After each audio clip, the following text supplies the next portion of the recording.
첫 시작이기 때문에 오늘 카리스 성가단이 첫 가운을 입었습니다. 위기를 기회로 바꾸라라는 제목으로 같이 말씀 나누겠습니다. 여러분, 2017년 대한민국 위기입니까? 아니요라고 말하면 참 좋겠는데 많은 사람들이 지금 우리나라를 향해서 위기라고 말합니다. 사실 현실만 보면 틀린 말은 아니죠. 지금 세계가 얼마나 자국의 이익을 위해서 그 난리가 나는지 아세요? 여러분, 우리나라 지금 미국에 교포가 150만 명인데 그 중에 꽤 많은 숫자가 불법 체류를 하고 있습니다. 그래서 그렇게 살아가면서 거기서 영주권을 취득하고 또 시민권도 얻고 그렇게 되는데, 지금 자국의 이익을 앞장 세우고 있다 보니까 이런 체류가 불안정한 사람들이 얼마나 이 마음에 심각한 그 위기감을 느끼는지 모릅니다. 뉴스 보서 아시죠, 여러분? 세계는 자국의 이익을 위해서 막 이렇게 앞장서고 막 물불을 안 가리는데 우리나라는 아직도 이게 이념 타령을 하고 있어서 큰 문제가 아닐 수 없습니다. 정치권이 막 눈만 뜨면 싸움질하기 바쁘고, 기업은요 돈을 벌어가지고 이걸 다 유보금으로, 그러니까 투자나 이런 쓰지 않고 자기 은행 통장 잔고에다 쌓아두는 거예요. 지금 기업 유보금이 얼마냐면 830조가 넘습니다. 이게 얼마나 큰 돈이냐면요, 우리나라 1년 국가 예산이 한 390조 돼요. 그러니까 1년 국가 예산보다 더 많은, 2배나 많은 돈이 지금 은행 잔고에 쌓여져 있는 겁니다. 그러니까 서민 생활이 얼마나 어려워지겠어요. 이게 진짜 심각한 건 이게 부패입니다, 부패. 지금 우리 전 국민이 정말 강력한 펀치를 맞고 있는데, 이 최순실 사태를 보면서 젊은 애들이 하는 말이 이게 나라냐 이런 소리를 합니다. 제가 비관적인 이야기들을 여러분에게 좀 알려드렸는데, 우리의 현실이 이 모양이니까 야 그냥 관두자, 포기하자, 절망하자, 제가 지금 이 말씀 드리려고 하는 게 아니죠. 현실은 그렇습니다. 절망할 만합니다. 진짜 요즘은 더 그렇습니다. 그런데 여러분이 절망할 만한 환경을 만났어도 우리에게 희망이 있습니다. 왜냐하면 내가 믿는, 여러분이 믿는 하나님께서 살아계시기 때문입니다. 그래서 살아계신 하나님은 우리에게 절망을 희망으로, 울음을 노래로 바꾸어 주실 줄 믿습니다. 위기를 대처하는 방식은 항상 두 가지입니다. 하나는 원망하고 절망하는 겁니다. 그런 사람은 위기를 만나면 그냥 무릎 꿇어요. 그리고 포기하는 쪽을 선택합니다. 근데 그 길만 있는 건 아닙니다. 또 다른 선택이 있죠.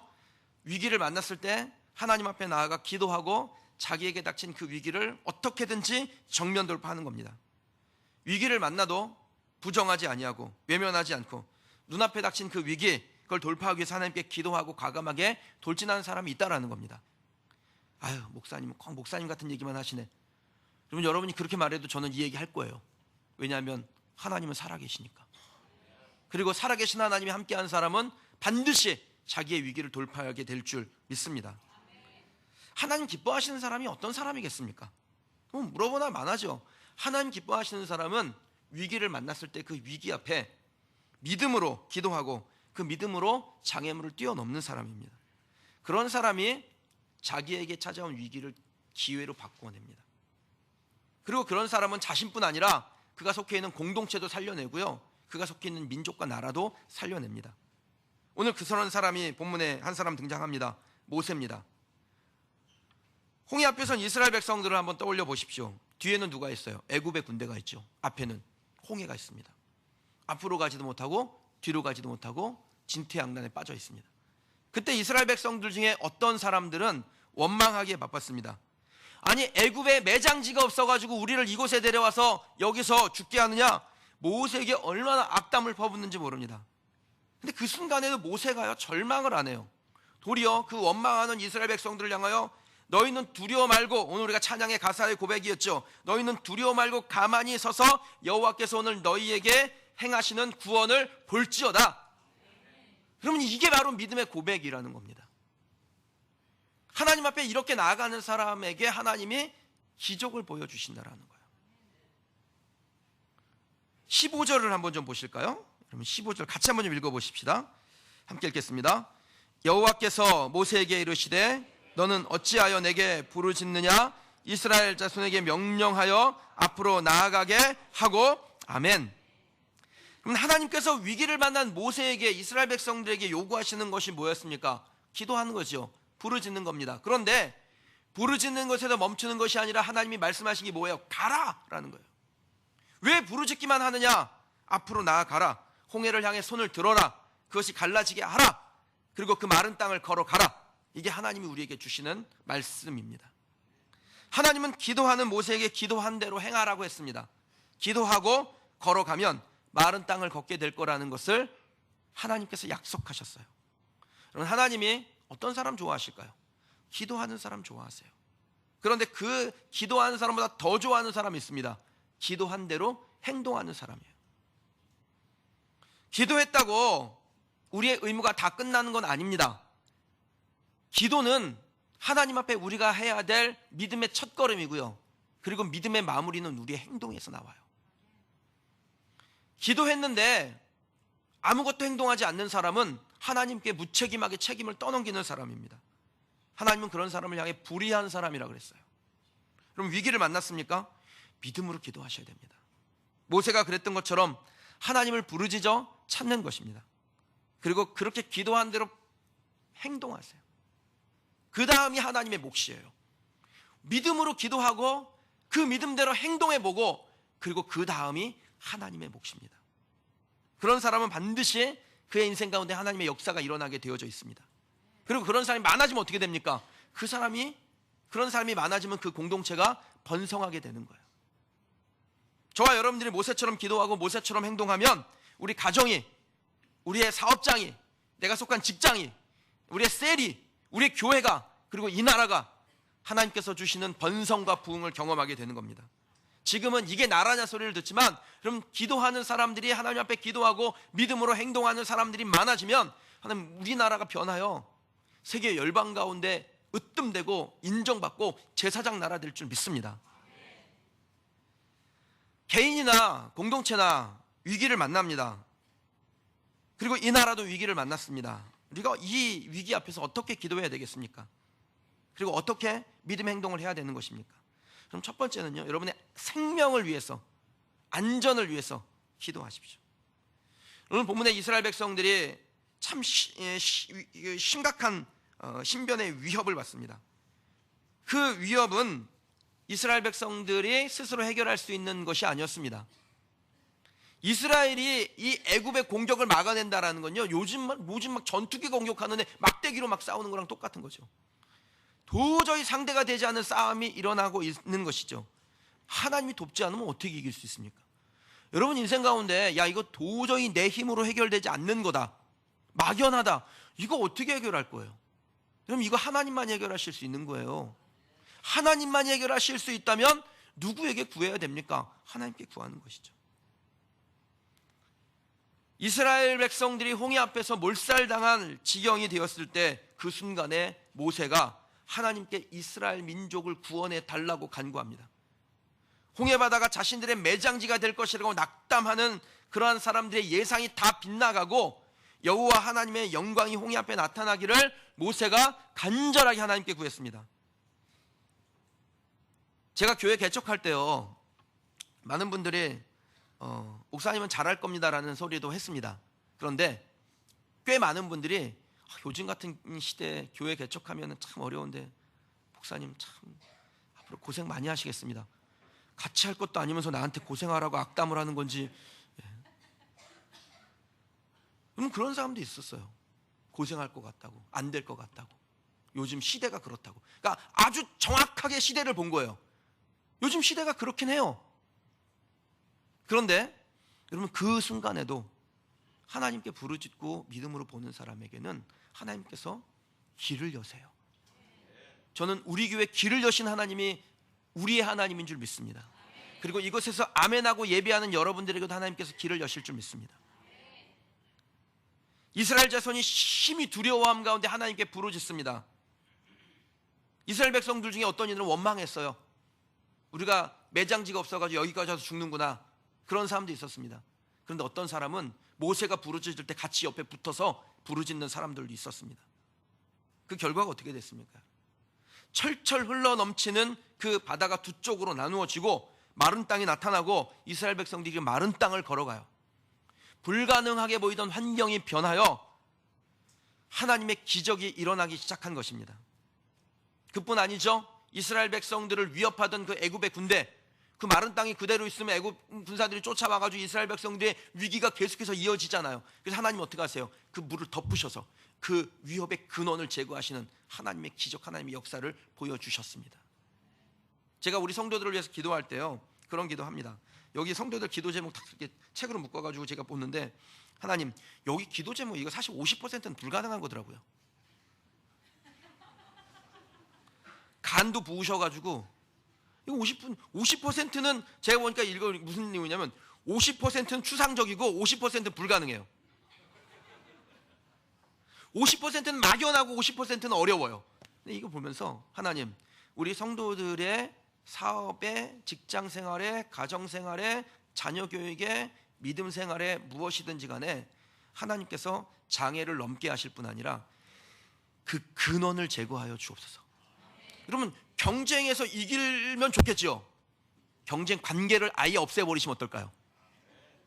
제가 그걸 기도한, 하나님, 그냥 경쟁에서 이기는 것도 좋은데 경쟁 관계도 없애주세요. 아예 경쟁을 해야 될 고민도 안 하게 해주세요. 우리 애들이 요번에 대학 가는 애들이 보니까 성적들이 좋아요. 근데 시험을 치러 갔는데 경쟁률이 50대 1, 50대 1을 뚫고 합격했어요. 좋습니까, 안 좋습니까? 좋지요. 근데 원서 넣었는데 경쟁률이 1대 1이에요. 그럼 이게 진짜 복 있는 거예요.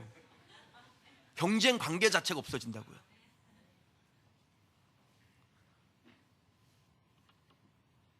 믿음의 행동을 하자 하나님께서 위대한 일을 하십니다. 전 저와 여러분들이 믿음의 행동하기를 원합니다. 그럼 하나님이 위대한 일을 하십니다. 오늘 본문은 우리에게 어떻게 위기를 벗어나며 어떻게 기회로 바꿀 수 있는지를 알려줍니다. 그 비결이 뭐겠어요? 기도하고 기도한 대로 행동하는 것입니다. 그러면 개인에게, 공동체에, 또 이 나라에 우리가 간구하고 소원하는 대로 하나님께서 하나님의 일을 행하실 줄 믿습니다. 애굽 군대와 같이 우리를 두렵게 떠는 것들이, 두렵게 만드는 것들이 다 사라지게 되는, 위협의 근원이 제거되어지는 하나님의 역사가 일어나게 되는 겁니다. 두려움 중에라도 기도하십시오. 이스라엘 백성들이 간구할 때 두려움 중에 기도했다 그랬어요. 두려움 중에 부르짖었어요. 물론 두려움 없이 하나님께 부르짖는다면 아주 퍼펙트하겠죠. 그런데 두려워요? 괜찮아요. 기도하세요. 저는 우리나라가 안전하다고 생각하지 않습니다. 오늘 1부 예배 마치고 잠깐 내려가서 뉴스를 살짝 봤는데, 그 뉴스에 보니까 미국이 선제 타격 뭐 이렇게 막 만지작 한다. 그러면 선제 타격하면은 큰일 나는 거예요. 전쟁 나는 겁니다. 우리나라가 그렇다고요. 마치 홍해 앞에 선 이스라엘처럼 위기 앞에 놓여 있습니다. 알다시피 우리나라 휴전국가 아닙니까?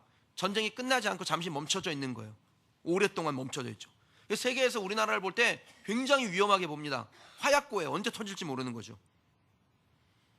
우리나라 미군 들어와 있는데, 주한미군요. 여러분, 미군들이 그렇게 파병되어 오면은 월급도 받고 수당도 받습니다. 근데 우리나라의 미군들이 받는 수당이 이라크에 파병된 미군들이 받는 수당하고 똑같습니다. 그러니까 우리나라가 얼마나 위험하다는 거예요. 뉴욕타임즈에요, 우리나라를 이렇게 표현합니다. 엄청난 중화기들이 밀집된 휴전선 코앞의 도시에서 사람들은 평소처럼 일상생활을 즐기고 있다. 장사정포 있어요. 그거 170mm, 240mm짜리 그런 거 쏘면, 나도 뉴스에서 본 거예요. 쏘면은 안산까지도 날라옵니다. 그럼 이렇게 위험한 일이 있으면 두렵지요. 그럼 두려우면 믿음이 꺾이죠. 믿음이 꺾이면 언제 포 날라와가지고 아파트 무너질지도 모르는데 그린시티 아파트 사고 싶어요, 안 사고 싶어요? 그럼 우리나라 결코 안전하지 않습니다. 그런데 세계 어느 것보다도 안전해질 수 있습니다.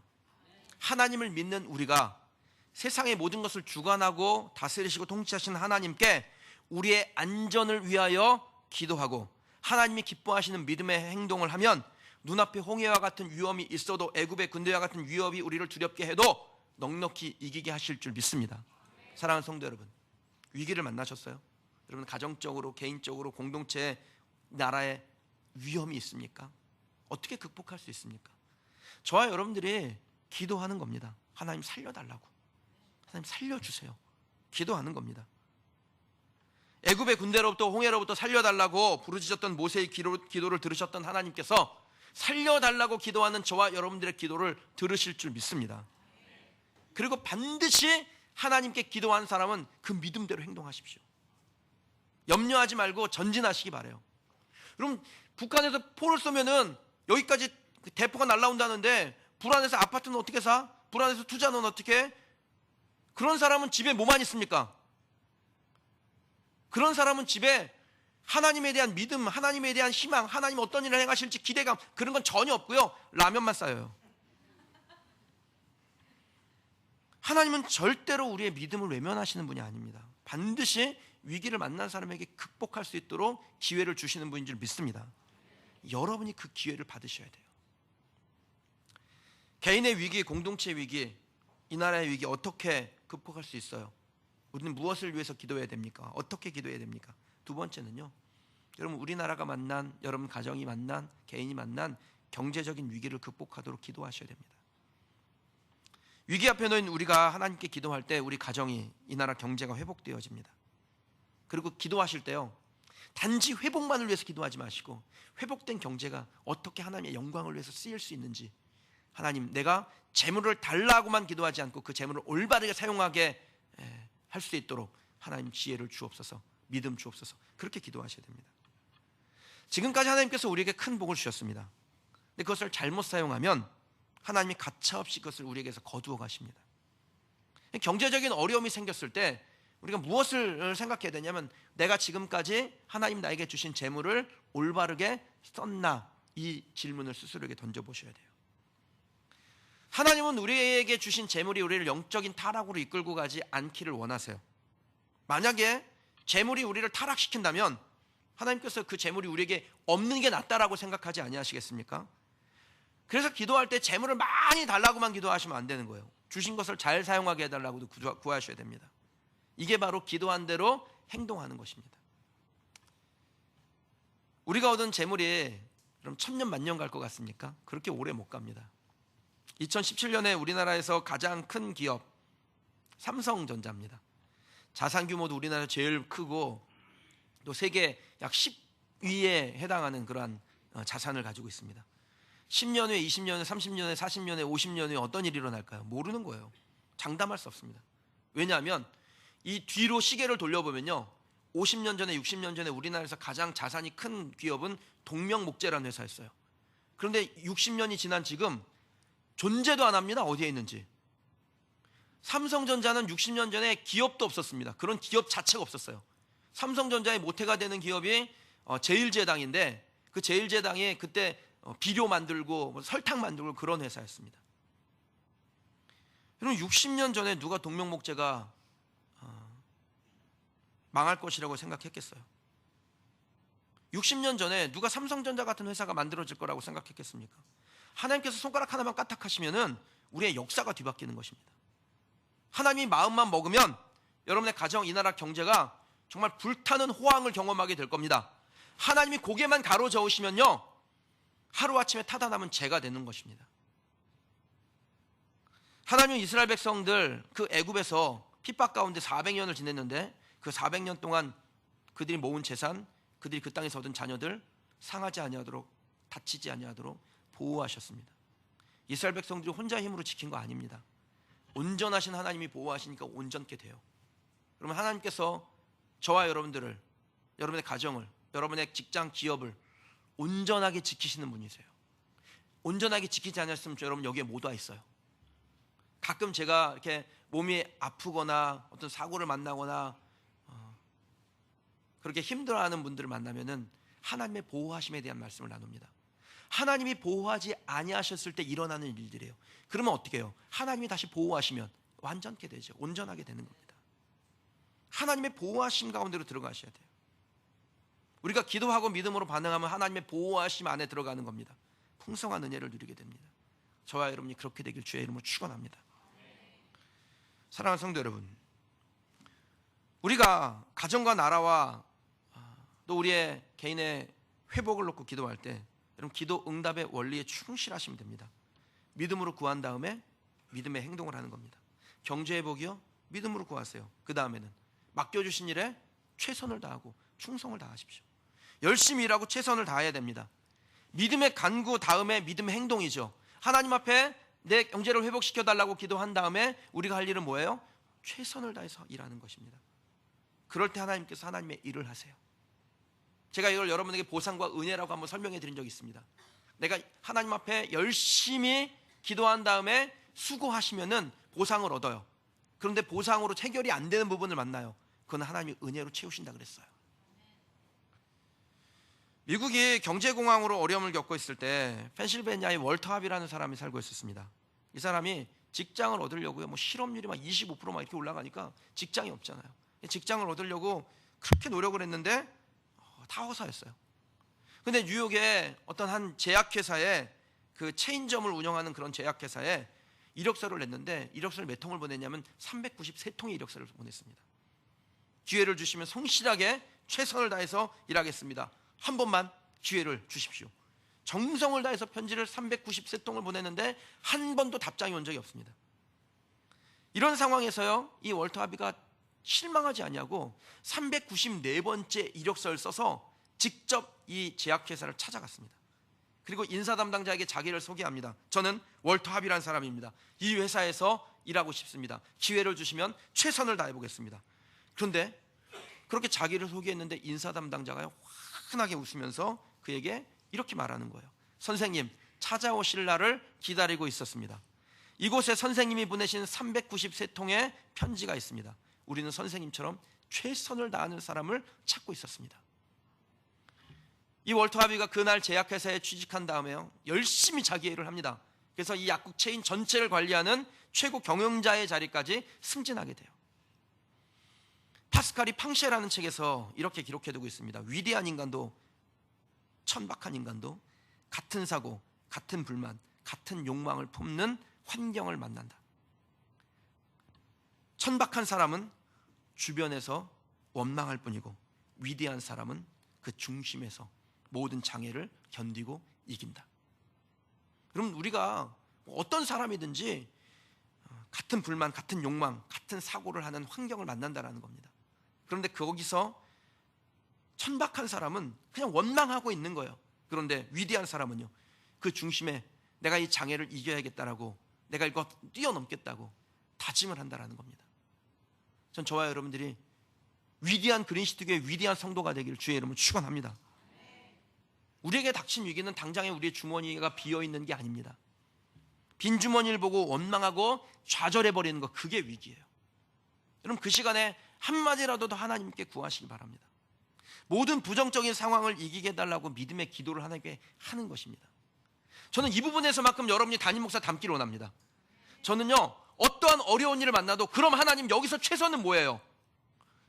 내가 어떤 어려운 환경을 만나도 하나님, 그러면 여기서 지금 이 순간에서 하나님 최선은 뭐예요? 내가 뭘 하면 돼요? 여러분, 어려운 일 만날 수 있어요. 건강이 상할 수도 있고, 회사가 어려워질 수도 있고, 실직할 수도 있고, 자녀들이 속을 새길 수도 있고, 그때 하나님, 그럼 여기서 내가 최선을 다하려고 하는데 그거는 뭐예요? 내가 어떻게 하면 돼요? 모든 부정적인 상황을 이기게 해달라는 믿음의 기도로 시작하시고, 그리고 믿음의 행동을 하며, 그래서 여러분의 무너져 있는 것들을, 특별히 경제를 살려내는 여러분 되시길 주님의 이름으로 축원합니다. 하늘은 스스로 돕는 자를 돕는다. 벤자민 프랭클린이 했던 말이죠. 여러분, 우리가 기도하고 최선을 다하면 하나님이 은혜로 나머지 채우세요. 그거를 경험해 봐야 살아계신 하나님이 역사하시는구나, 이거를 발견하게 되는 겁니다. 하나님이 우리에게 원하시는 것은 우리의 완전함이 아닙니다. 불가능해요. 시도도 하지 마세요. 하나님이 우리를 보실 때 우리에게 기대하시는 것은 그래서 완전함이 아니에요. 우리가 완전해질 것 같으면 하나님 우리에게 완전함을 요구하셨을 거예요. 근데 우리에게 완전함을 요구를 안 하셔요. 왜냐하면 완전함은 비공유적 속성이에요. 하나님과 공유하고 있는 게 있고 공유를 못하고 있는 게 있는데, 완전함은 하나님의 것이에요. 그래서 하나님만 가지고 계신 거예요. 우리는 뭘 해도 불완전해요. 그래서 하나님은 우리에게 완전함을 기대하진 않으세요. 뭘 기대하시느냐? 최선을 다하는 열정을 기대하세요. 그 열정을 보시고 하나님께서 기뻐하시는 겁니다. 사랑하는 성도 여러분, 여러분의 가정경제, 또 이 나라의 경제 살려내는 거 누가 할 수 있어요? 기도하는 우리가 시작할 수 있습니다. 개인적인 위기, 공동체 위기, 또 이 나라 위기 앞에서 우리가 어떤 기도를 하나님께 올려야 될까요? 세 번째는요, 영적인 위기를 극복하게 해달라고 하나님께 구하셔야 됩니다. 교회의 위기는 결국 우리나라의 위기가 됩니다. 지금 교회가 상당히 위기 가운데 있어요. 제가 교육자 수련회를 지난 주간에 교육자들하고 수련회를 갔는데, 그 수련회 갔는데 어떤 그 형제들 둘이서, 저희가 아침에 산책을 나갔는데 형제들 둘이서 그 얘기를 하는데 그와 같이 앉아 있었어요. 그 형제들이 형제 중에 하나가 이런 얘기를 하는 거예요. 너 애인 있냐? 나 없는데. 그랬더니 하는 사람이 교회가 그러더라고요. 교회가라고 그런 거예요? 그래서 내가 웃겨가지고 그냥 가만히 이제 듣고 있어서 조용히. 그랬더니 나 교회는 가기 싫어 그러는 거예요. 그래서 왜? 그랬더니 교회가 요즘 좀 이상해 그러는 거예요. 그래서 그냥 계속 듣고 있었어요. 난 여기까지, 교회 안 이상하거든, 여기까지 올라왔는데 그냥 듣고 있었어요. 근데 한 친구가 그러는 거예요. 야, 원래 교회는 그래도 괜찮아 그러는 거예요. 그러니까 그래, 괜찮은 교회도 있어. 그럼 사람들의 마음에 뭐가 있는지가 보이더라고요. 이렇게 얘기를 가만히 듣고 있으니까 교회가 기본적으로 괜찮다라는 생각을 해요. 그런데 눈에 보여지는 교회들의 모습에 이 사람들이 두려운 거야. 교회 갔다 잘못될까 봐, 교회 갔다 폭 빠질까 봐, 이상해질까 봐. 그럼 교회의 위기는 결국 나라의 위기입니다. 국가가 강성하도록 지탱해 주는 것은 경제력이나 군사력이 아닙니다. 그거 오래 못 갑니다. 로마가 아주 대표적인 경우예요. 굉장히 강력한 군사력을 가지고 있고 경제력을 가지고 있는데 성적으로 윤리적으로 타락하니까 국가 전체가 붕괴되는 것입니다. 요즘 제가 TV에 어쩌다 어른인가? 그걸 열심히 봐요. 설민석 씨가 나와가지고 역사 강의하는 거 열심히 보는데, 통일신라가 왜 망했게요? 통일신라 왜 망했게요? 도덕적으로 윤리적으로 타락해서 망합니다. 그 영적인 문제라는 거예요. 여러분, 우리나라가 어려운 거 왜 어렵습니까? 저 북한에 있는 김정은이가 자꾸 햇짓해서 어려운 것 같아요. 그럼 우리나라 영적으로 타락하면 어려워집니다. 그것을 지탱하는 게 교회입니다. 이 나라가 위기를 탈출할 수 있는 방법은 교회가, 그리고 성도가 거룩해지는 것입니다. 교회가 위기를 극복하면 국가의 번영은 자연스럽게 따라옵니다. 우리가 거룩함을 사모하고 하나님을 향한 열정을 회복하면 교회가 교회다워지고, 그리고 그 교회 안에 사람들이 오고 그 안에서 그들도 변화되고, 그러면 국가가 올바른 방향으로 가게 되는 것이죠. 중요한 것은 교회와 성도가 하나님을 향한 열정을 회복하는 것입니다. 영적으로 깨어지는 겁니다. 이게 우리의 간절한 기도가 되셔야 됩니다. 여러분 생각해 보십시오. 한국 교회에 설교자가 없어서, 책이 부족해서, 교리가 빈약해서 그래요? 여러분, 세계 어느 곳을 가도 한국처럼 정말 가장 성경적인 교리를 가지고 있는 나라가 몇 나라 안 됩니다. 차고 넘칩니다. 도처에 설교자라는 목사님들이 얼마나 많은지 몰라요. 유튜브 막 가보세요. 뭐 설교자라는 분들이 야, 강호에 고수가 많다더니 이렇게 설교를 잘하는 목사님들이 이렇게 많네, 이런 생각합니다. 말씀의 홍수 시대를 살고 있습니다. 그런데 영적인 회복이 왜 안 일어납니까? 진짜 부족한 건 그런 것들이 아니라는 거예요. 하나님께 부르짖는 열정이 부족한 거예요. 지금 우리에게 필요한 것은 이 열정을 극복해 달라고 하나님 앞에 진실하게 간구하는 우리의 기도입니다. 그렇게 기도하고 믿음으로 행하면 하나님께서 기도하는 사람들을 고치시고, 그러한 사람들을 늘려가시고, 그리고 교회가 거룩하게 되고 결국 국가가 회복되게 되고 번영하게 될 줄 믿습니다. 남 탓할 거 없습니다. 아내가 기도를 안 해서, 남편이 기도를 안 해서 그거 아니에요. 그냥 내가 시작하면 되는 거예요. 매우 중요한 원리입니다. 비록 원망하는 사람이 있다 할지라도 하나님은 누구의 기도를 들으시느냐? 원망하는 사람의 그 원망의 목소리를 듣는 것이 아니라 간구하는 사람, 기도하는 사람의 목소리에 하나님께서 귀 기울이신다는 것입니다. 하나님의 관심이 어디에 있느냐? 기도한 사람에게 있어요. 내가 기도하고 있습니까? 하나님의 관심을 받고 있는 거예요. 여러분 자부심을 가지시기 바랍니다. 내가 기도하고 있잖아요? 그럼 하나님이 나를 관심 있게 보고 계시다라는 겁니다. 하나님의 관심은 비록 위기를 만났으나 하나님의 구원하심을 믿고 하나님께 부르짖는 사람에게 있습니다. 너는 내게 부르짖으라 내가 내게 응답하겠고. 무슨 말씀이에요? 내가 부르짖으면 기도하면 하나님의 관심이 내게 있다라는 겁니다. 근데 그 관심이 어떤 차원으로 보이시느냐? 응답하실 뿐 아니라 내가 알지 못하는 크고 비밀한 것을 보이리라. 영적인 깊이가 아주 깊은 것에 그 영적인 것을 하나님께서 깨닫게 하시겠다라는 겁니다. 하나님의 관심은, 하나님의 응답은 부르짖는 자의 몫입니다. 혹시 여러분의 공동체가 위기를 만났습니까? 우리나라가 위기를 만났습니까? 셀이, 교회가, 가정이, 기업이, 직장이 위기를 만났나요? 그럼 그 중에 원망하는 사람이 있다 할지라도 거기에 영향받지 마세요. 꼭 원망하는 사람이 있어요. 그런데 거기에 이렇게 귀를 여시면은 마음이 훅 무너져요. 그냥 부르짖는 자리로 오십시오. 그러면 위기는 극복되고 하나님의 일하심을 보게 될 줄 믿습니다. 이게 영적인 원리입니다. 여러분이 하실 일은 원망할 만한 상황에서 역사하신 하나님을 믿고 믿음의 기도, 믿음의 행동, 그래서 그 모든 문제의 근원을 뛰어넘는 영적인 회복을 하는 성도가 되는 것입니다. 그렇게 되길 주의 이름으로 축원합니다. 미국 블루크린 교회에 다니면 짐 산발라 목사님의 응답받는 기도의 약속들이라는 책에 나오는 내용인데요, 1857년에 미국이 굉장히 경제적으로 침체되고 국가적으로 어려운 일을 만났을 때, 사회가 타락하고 도덕적인 문제가 많이 벌어지고 있을 때 어떻게 하면 이 위기를 극복할 수 있을까? 한 사람이 기도하기 시작했습니다. 뉴욕의 월가에서 일하는 기업가였는데 400m 떨어져 있는 화란 개혁교회를 찾아가서 매일 점심 금식하며 거기서 기도하기 시작했어요.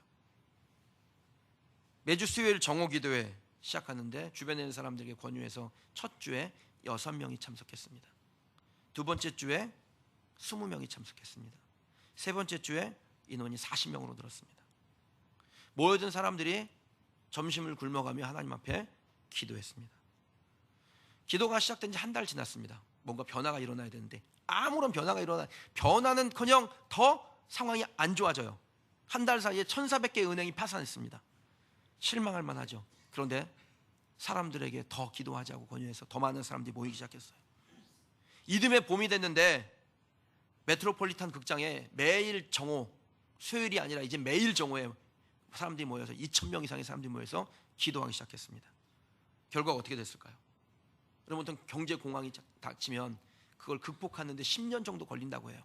그런데 1857년 경제 공황은 단 1년 만에 극복이 됐습니다. 사람들이 다 우연이야 그렇겠죠. 근데 누가 압니까? 기도한 사람은 알아요. 기도하는 우리 때문에 이 문제가 극복됐다는 것을. 이 기도의 문을 연 예레미야 램피에르라는 사람이요, 기도운동을 시작했을 때 단지 미국의 경제만 회복된 게 아니었습니다. 기도운동이 영적인 불을 당겼어요. 100만 명 이상의 그 정오 기도에서 시작된 영적 부흥으로 말미암아 거듭났습니다. 그리고 그 중에 한 명이 누구냐? 드와이트 무디였어요. 미국의 부흥을 문을 열었던 사람. 하나님께서 영적인 회복을 위해서 기도할 때 경제적인 회복도 주실 뿐 아니라 그 국가 전체를 변화시키는 영적인 부흥도 주신다라는 겁니다. 그들에게 그랬다면 우리에게도 그렇게 하지 아니하시겠습니까? 우리가 기도하면 경제적인 위기뿐 아니라 이 나라의 영적 위기도 극복될 줄 믿습니다. 그래서 저는요, 목사들도 보면 부정적인 사람 많아요. 노예 같은 데 가면 진짜 회개 망측한 사람들도 많아요. 장로님들도 보면 이상한 사람 많아요. 저는 가서 그냥 출석만 부르고 옵니다. 쓸데없는 일에 시간 낭비하느니 차라리 그 시간에 한 사람이라도 전화 신방하고 만나고 기도하는 게 낫지. 그럼 여러분 주변에 부정적인 사람 분명히 있어요. 안 된다 그러고 끝났다 그러고. 근데 그때 그냥 싸울 것도 없어요. 기도한 자리로 오시면 됩니다. 그러면 하나님께서 하나님의 일을 하실 겁니다. 사람들은 잘 모르죠. 기도하는 사람이 기도했기 때문에 많은 사람이 힘을 얻고 위로를 얻고 치유되고 구원받게 된다는 걸 모릅니다. 분명하게 확신할 수 있습니다. 역사는 기도하는 사람이 씁니다. 여러분의 개인의 역사를 제대로 쓰기를 원하세요? 그러면 기도하십시오. 그러면 제대로 쓰여집니다. 말씀 맺겠습니다. 설교를 처음 시작할 때 여러분에게 던진 질문을 다시 던져볼게요. 2017년 대한민국은 위기입니까? 여러분의 가정은 위기입니까? 여러분의 기업이나 직장은 위기입니까? 교회는 위기입니까? 여러분, 이 질문에 답하고자 한다면 나를 돌아보면 됩니다. 기도하고 있습니까? 기도하고 있다라고 대답한다면, 적어도 오늘 설교를 듣고 하나님, 내가 오늘 설교 듣고 감동이 돼서 하나님, 내 기도하는 시간을 정하겠습니다. 예레미야 렘피르처럼 하나님, 매일 수요일 정오 12시에 기도의 시간을 정한 것처럼 나도 나만의 기도의 시간을 정하겠습니다. 그리고 내 가족들과 혹은 내 직장의 동료들과 같이 기도하는 시간을 만들겠습니다. 그렇게 하셨다면 여러분, 우리는 위기 아닙니다. 이미 하나님께서 우리의 위기를 기회로 바꾸신 겁니다. 2차 대전의 영웅 루즈벨트 대통령이죠. 누구보다도 기도 많이 했던 사람이었습니다.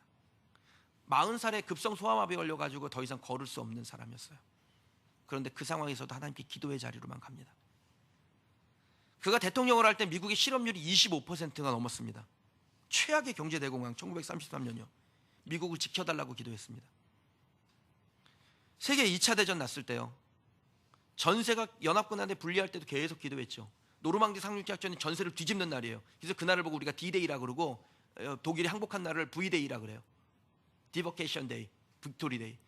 근데 그 노르망디 상륙작전이 일어나던 그날에 이 루즈벨트 대통령이 17시간을 기도했다 그래요. 하나님께서 일하시도록. 소아마비로 걸을 수 없었던 그를 잠자리까지 데려다 주기 위해서 그의 비서가 기도하는 루즈벨트 대통령을 기다리다가 밤을 샌 날이 하루 이틀이 아니라는 겁니다. 사랑하는 성도 여러분, 기도하는 사람에게는 더 이상 위기는 위기가 아닙니다. 기도하는 사람에게는 하나님께서 문을 여십니다. 기도하는 사람, 기도하는 공동체 눈앞에 홍해와 같은 장애물이 펼쳐져도, 애국 군대와 같은 위협이 뒤따라 올지라 할지라도 그럼 절대로 그런 사람은 넘어지지 않습니다. 기도한 사람을 도우시는 하나님이 있다는 것을 믿기 때문입니다. 저와 여러분이 믿는 성도 되시길 주님의 이름으로 축원합니다. 눈앞의 위기에 집중하지 아니하고 그것을 극복하게 하실 하나님께만 집중하고 기도의 자리로 나아가시기를 주님의 이름으로 축원합니다. 그래서 반드시 승리하고 큰 일을 행하시는 우리 교회 또 우리 성도들 되시기를 주의 이름으로 축원합니다. 우리 옆에 분에게 이렇게 한번 고백하십시다. 큰 일을 행하고 반드시 승리를 얻으리라. 그럼 이 말씀 붙잡고 함께 기도하는 시간 갖겠습니다.